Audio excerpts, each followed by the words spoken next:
Hello everyone, I'm back with another Binding of Isaac tier list. A requested one, which is character power, which is, believe it or not, quite distinct from difficulty, because there are an incredible amount of characters that are very powerful yet hard to use. I've separated these into highest character power to lowest. So Omega level is at the top, quite powerful, and then average, below average, and then what does he even do? There are a couple I think that fit here. We should start with Isaac. Isaac Loki is Omega level threat. With the D6, you can get some crazy things going in secret rooms specifically, or angel rooms. Secret rooms just rolling things from, you can like get a car that gets you a dono machine or like a beggar, bring it to a secret room, donate until it spits out an item pedestal. You re-roll that. It could be some goated item, sausage, rock bottom. There are endless possibilities. Anything that gets you charged basically lets you re-roll until you get exactly what you want. You're seeing more items. The D6 is just so good. Oh yeah, and angel rooms. If you're like not doing an angel run, you can just re-roll the key pieces to be more angel room items. Like he's quite the potential man. Maggie's kind of below average just because like her damage sucks. You're kind of just hoping for something to happen with sacrifices. Otherwise, wait, let's turn this fan down. There we go. That's much better. Maggie doesn't do that much damage. She's kind of like can heal herself. That helps in some situations where you get a lot of sacrifice things, but she has like nothing attached to her character that just helps. That just straight up helps with like damage or finding items. So that's why I'd put her kind of lower. Kain. This is like, I'd say he's average. The fact that you have PhD means that you'll run into like HP up pill much more often. That by itself like helps a lot.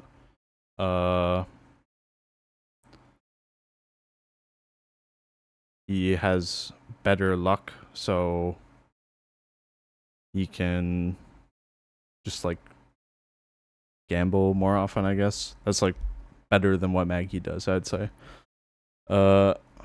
Judas, also average. You might think he'd be like quite powerful because he has Book of Belial, but like the book kind of becomes irrelevant after the first 4 floors, and you're kind of just a character with low health at that point.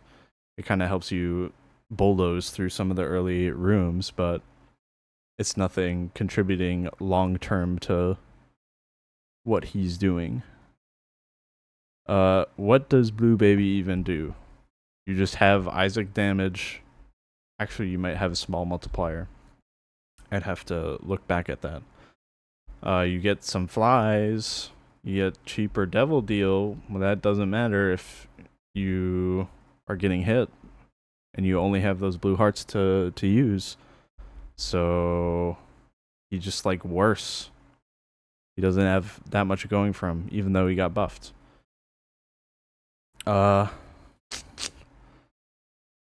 Eve is also average. Like her win con doesn't scale super well. She just gets like a flat damage up, I think, when her thing's procced. Whore of Babylon.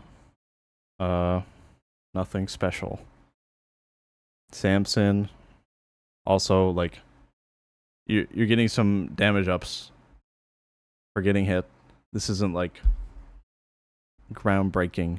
This doesn't make him like that much more powerful than uh actually yeah, like cuz you can do this every floor and it's a lot, like you can stack it a lot more than what Horror Babylon does, what these guys are doing.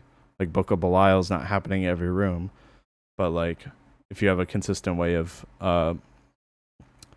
taking health off for Samson, it's like a lot better than these three characters. Azazel, he is kind of like, it just takes one or two very good items to get him going. Like you get some range up, some like continuum. You get like another brimstone. He's just like annihilating the entire room with his laser. Lazarus, I'd say he's quite powerful just because he can stack the buffs that he gets for offing himself. Yeah, just to be able to stack that over and over, and it just like allows him to do more, sacrifice rooms and stuff like that. I'd say that's pretty good. I can't say like Eden's and Omega level threat are quite powerful. You just have to stick in the middle because half the time, Eden sucks, and the other half she's really good. Lost is like also Omega level for the same reason that Isaac is. Just being able to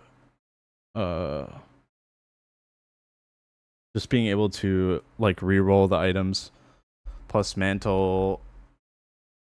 If you're good, Mantle like lets you do so many things. Free curse rooms, you get free devil rooms with him.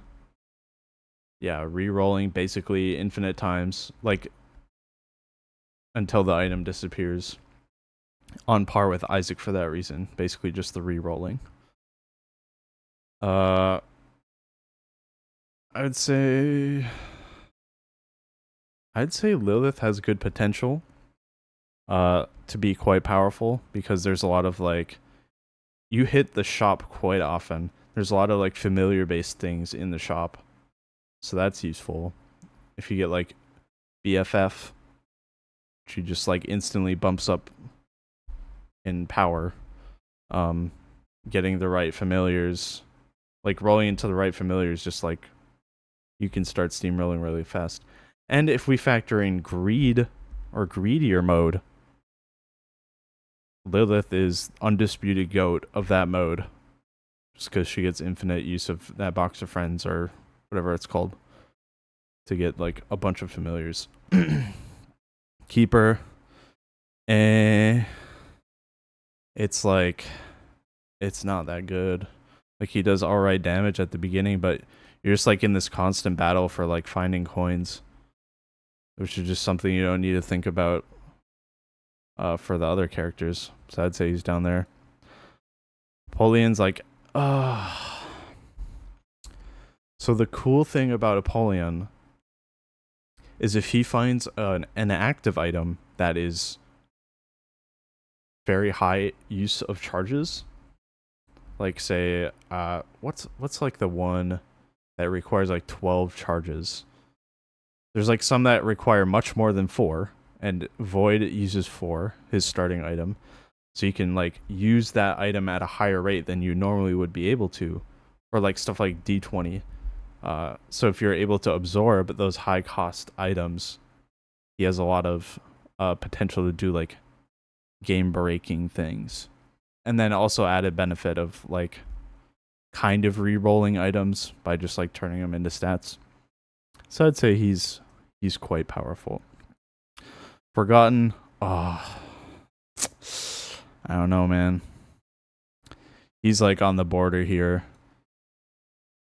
I'd say he's like only held back by having the bone hearts, but being able to take more devil deals than normal is a big benefit. Basically having flight by like turning into the spirit form, that's also like adds to character power. He just does a lot of damage too with the bone, the like whack.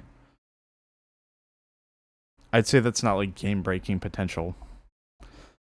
but it can just do a lot of damage. So I'll put him like high on quite powerful.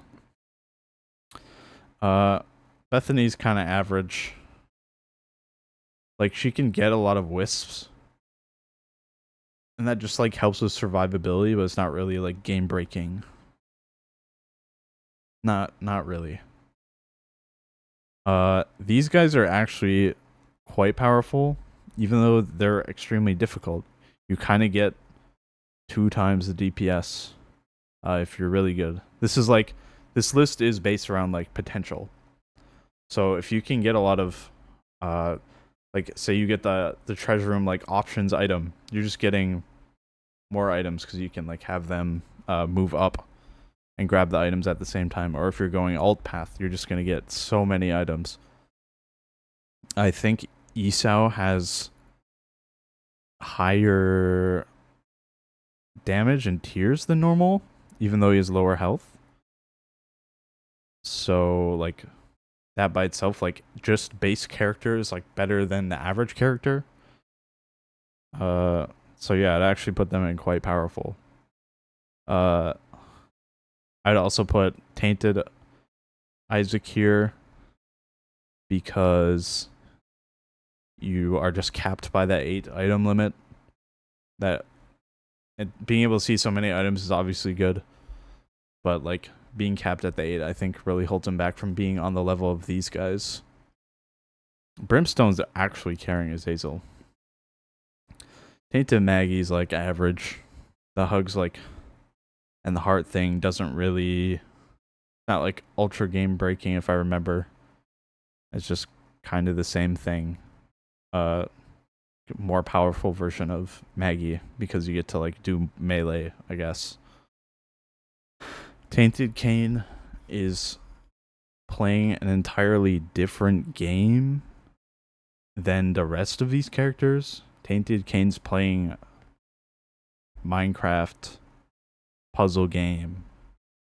Just solve as fast as you can to get something that will obliterate any room you walk into.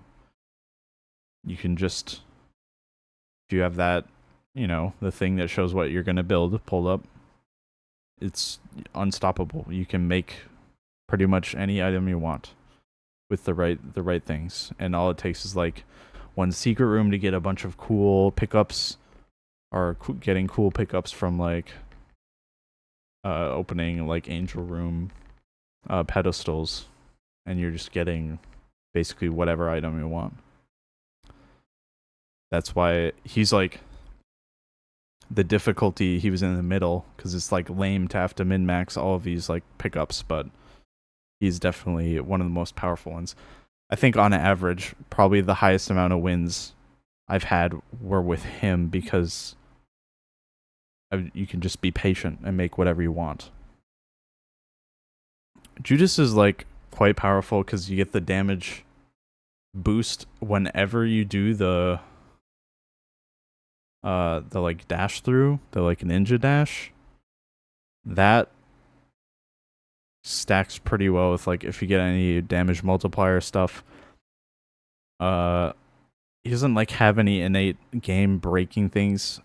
No, I guess the game breaking thing about that is you get invincibility whenever you want. Like you can just charge it into a curse room. You can like, if there's a difficult room to navigate, like spikes and stuff, you just pop the pocket item. It's too good, and that is just gonna help like in any situation. I think Tainted Blue Baby's like, he just has his poop. That's it. It's like he's not like below average. You can do some kind of cool stuff, like if you get the white poop. That's like the thing that sets him apart from some of these, but you're not like scaling incredibly well because of something to do with the character. I think Tainted Eve can be quite powerful just because you can have 1,000,000 of the little like blood clots if you're able to min max correctly. Tainted Samson. He's like, where did I put Samson? I don't know if Tainted Samson's like quite powerful. He might be average. Because like you do go on the rampage, but it's not like helping you scale incredibly well. Like long term like Samson is. I'm gonna actually drop Samson down here, I think. Just cause like, okay, it's only damage. This is like permanent damage at cost of no health in future floors, which is nice. Yeah, whatever. Tainted Azazel. It's like it's kind of like more average. Cause like that brimstone's like you don't benefit from range ups because it's already infinite range. You get marginal benefit from damage.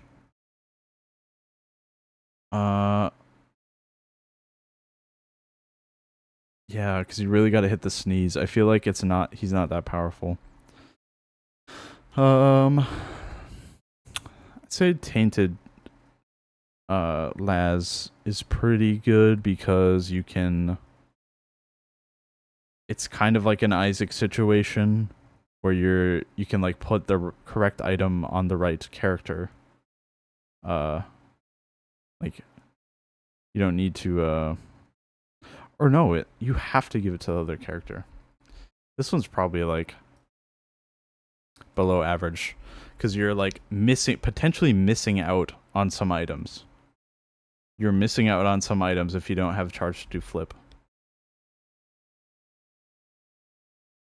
Or if like you don't want to go back and do flip. It's very annoying. Character power. Tainted Lost.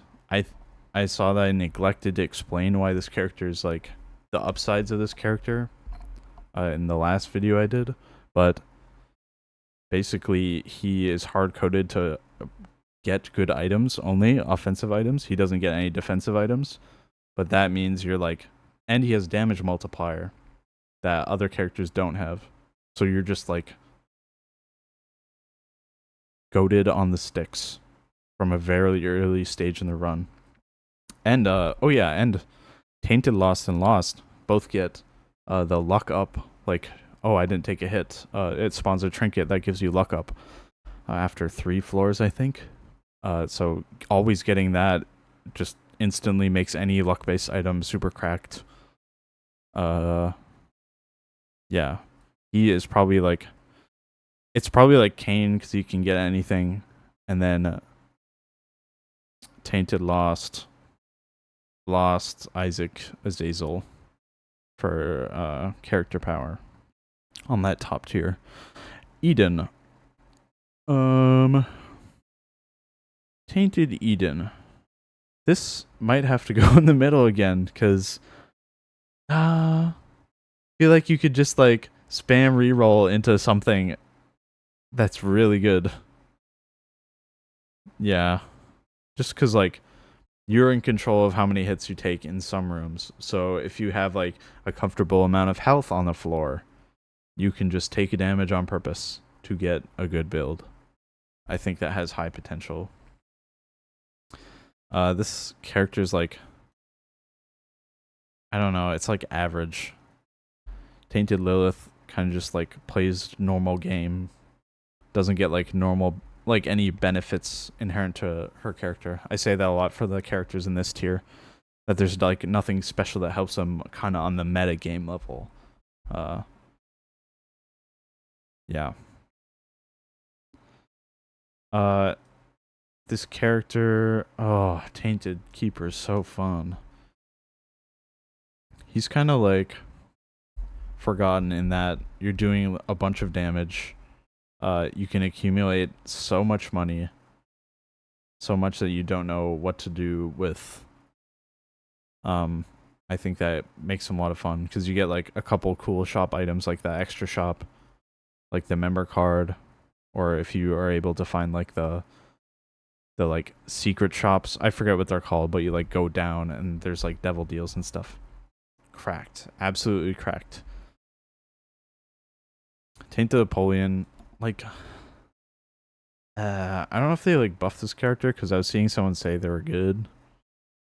I'd say he's just average. It's like worse Apollyon in terms of potential because you just get one more fly. I feel like the flies don't scale super well. Let's say Tainted Forgotten is also in that realm, just like kind of less powerful version of the normal version of themselves. It's like just kind of a unique mechanic for moving around, but you don't get like the split health. That's like a big thing that puts Forgotten up here, is the split health between the spirit and the Boneheart like form.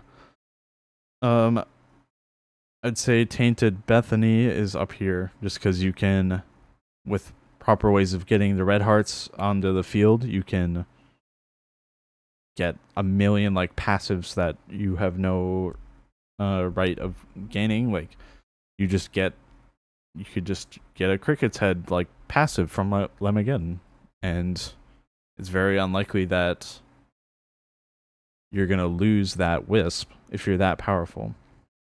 So I'd put her quite high as well. I would put her above. I'm gonna reorder some of these. I would put her above, yeah, a lot of these guys. Tainted Jacob, even though he's quite difficult with the guy chasing him constantly, this helps a lot. Like it offsets the character power. It might be quite powerful because you get free devil. I'll put him a low quite powerful because you get free devil deals if you're in that like ghost form. That's something that these top tiers benefit from, and this guy, and it does damage to bosses quite well. Like I think it's unscaled largely, so he's actually better than average. So important things to note about like some of the differences of where things were put. These guys are like way low on the ease of use.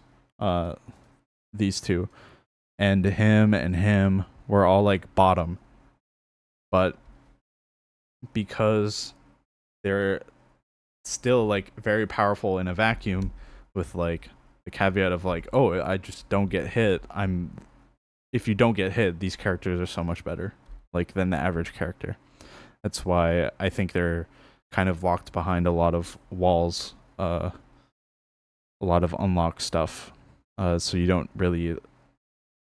you aren't exposed to how frustrating they can be when you are getting hit until you've gotten more comfortable with the game.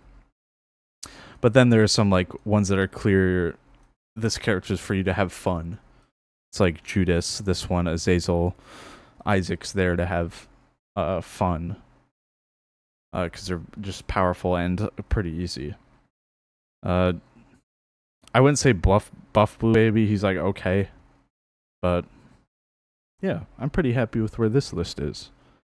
Thank you for tuning in, and leave in the comments if you want me to do any other sort of tier list for this or any game.